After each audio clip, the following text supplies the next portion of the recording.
Simon Agdestein adalah Grandmaster Norwegia yang menjadi pelatih Magnus Carlsen ketika masih kecil.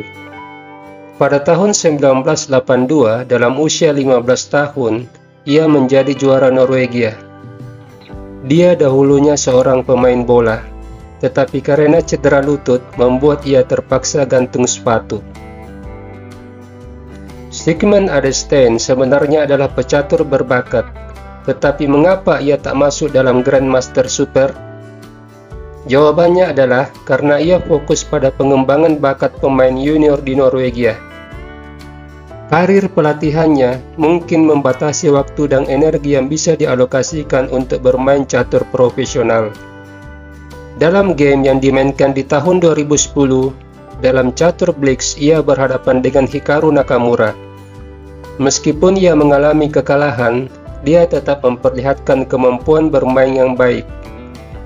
Pada beberapa momen, dia membuat langkah lemah, tapi ini bisa saja disebabkan karena keterbatasan waktu. Permainan diawali dengan D4, F5, Dutch Defense, G3, G6. Nakamura mengarahkan ke variasi Leningrad. Gajah G2, respon terbaik menghadapi Dutch Defense. Kuda F6, C4, Gajah G7, B4.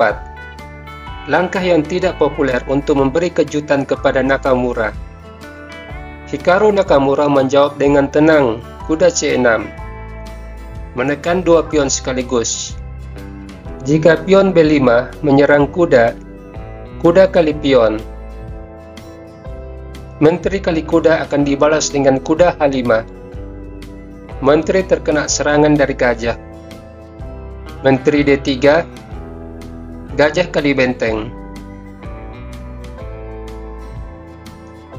Di posisi ini, putih melangkah gajah B2, membiarkan pion dipukul dengan kuda.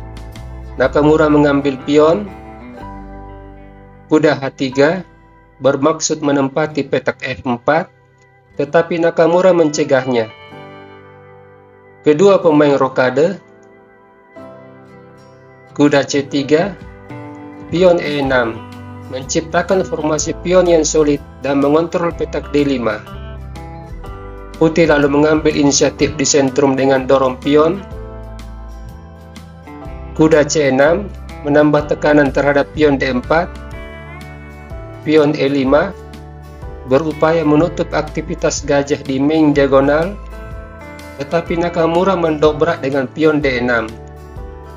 Pion F4, pion D kali E, pion juga memukul.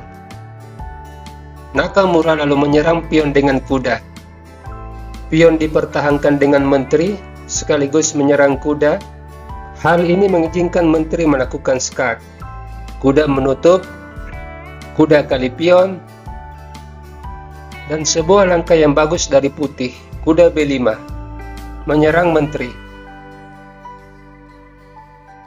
Menteri kali gajah, menteri kali kuda. Memasuki langkah ke-17, Nakamura melakukan langkah lemah dengan gajah D7. Di sini seharusnya dia melangkah pion C6, mengusir kuda. Oke, Nakamura melakukan langkah lemah, yaitu gajah D7. Tetapi putih tidak memanfaatkan langkah lemah Nakamura dengan benteng menyerang menteri. Dia justru memukul pion C7. Sebelum kita lanjut, mari kita lihat apa yang terjadi jika putih menyerang menteri dengan benteng.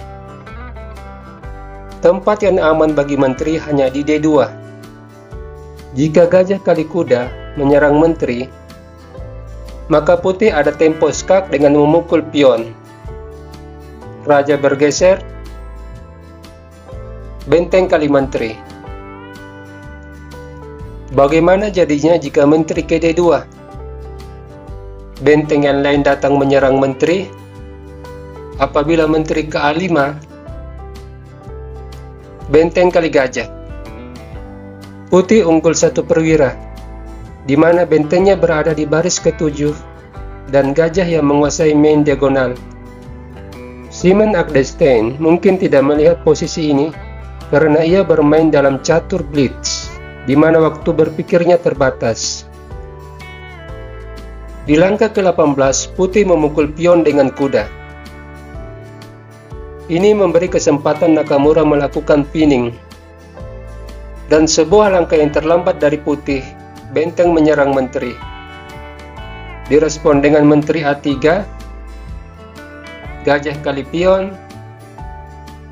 Nakamura lalu mengorbankan kuda di G3, berusaha melemahkan formasi pion putih yang menghambat aktivitas gajah Fianchetto. Pion kali kuda,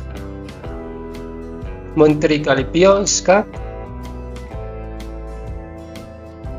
Gajah menutup, benteng F7, sebuah shadowing terhadap kuda. Kemudian putih menyerang menteri dengan benteng. Menteri H4,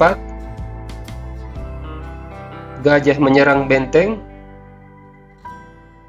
Gajah kali pion, pion kali gajah menyebabkan putih kehilangan menteri. Di sini putih memukul benteng.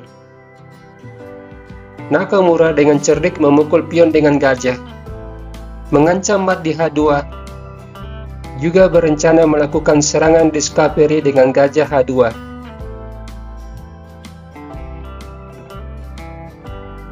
Dalam keterbatasan waktu berpikir, putih melangkah kuda H3. Dibalas gajah H2, skak. Raja kali gajah, menteri kali menteri. Gajah dipukul, menteri kali kuda dengan tempo skak.